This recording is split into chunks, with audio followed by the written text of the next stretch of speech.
గోవుల్లు తెల్లనా గోపయ్య నల్లనా గోధూళి ఎర్రనా ఎందువలన గోవుల్లు తెల్లనా గోపయ్య నల్లనా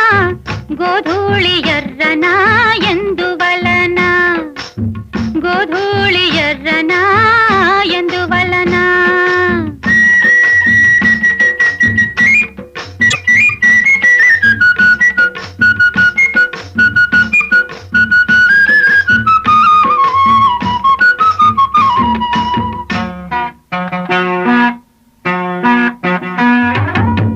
తెల్లావు కదుపుల్లో